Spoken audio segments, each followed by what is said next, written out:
सूर्यगढ़ का शाप, एक राजा, 6 रानियां और एक जागता हुआ रहस्य।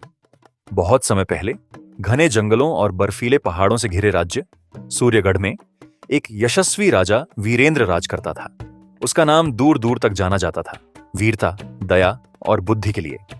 पर हर रात जब सब सो जाते, राजा को एक ही सपना बार बार आता।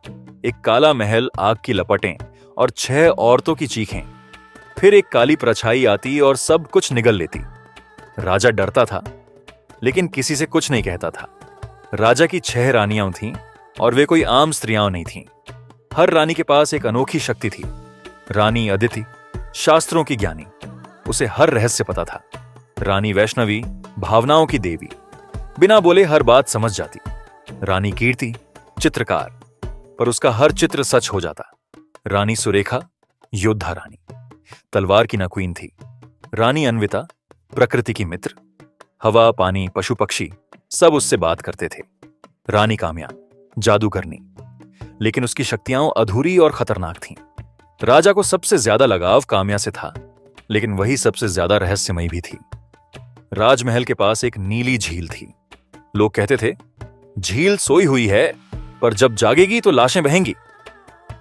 एक रात राजा को झील के पास से किसी के रोने की आवाज आई। वह गया तो वहां रानी काम्या अकेली झील से बात कर रही थी। राजा ने पूछा, किससे बात कर रही हो? काम्या डर गई और बोली, हवा से, बस ऐसे ही। लेकिन राजा को शक हुआ।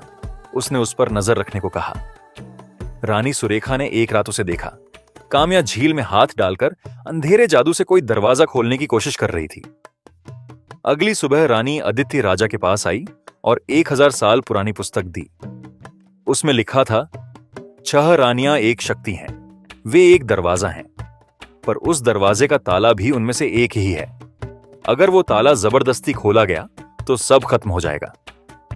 तभी रानी वैष्णवी बोली, हम 6 नहीं हैं, 7 हैं।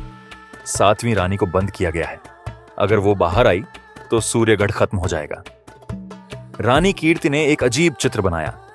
राजा वीरेंद्र अकेला एक काले महल में खड़ा था। उसके पीछे रानियां थीं, लेकिन उनकी परछाइयां अलग अलग दिशा में उड़ रही थीं। राजा ने पूछा, ये क्या है? कीर्ति ने कहा, यह सच है जो आने वाला है। राजा और रानी सुरेखा ने मिलकर रात को झील पर निगरानी रखी। आधी रात को पानी 2 भागों में बट गया और अंदर से पत्थर का दरवाजा उभर आया। उस पर 6 प्रतीक थे, ज्ञान, भावना, कला, युद्ध, प्रकृति और जादू। काम्या झील से निकली। उसकी आंखों से खून के आंसू बह रहे थे। मैं ही ताला हूं, मुझे जो शक्ति दी गई थी वो अधूरी थी। मैं उसे रोक नहीं पा रही। या तो मैं खुद को मिटा दूं या ये शक्ति सबको ले डूबेगी। राजा ने कहा, मैं तुम्हें खो नहीं सकता। पर काम्या मुस्कुराई, अगर तुम मुझे रोकते हो तो मैं तुम्हें खो दूंगी, और साथ में यह पूरा राज्य। उसने पत्थर के दरवाजे के पास जाकर मंत्र पढ़ा। एक काली रोशनी उसके शरीर से निकली और झील में समा गई। काम्या का शरीर मिट्टी में बदल गया, पर झील शांत नहीं हुई। वहां से एक और परछाई निकली, 7वीं रानी।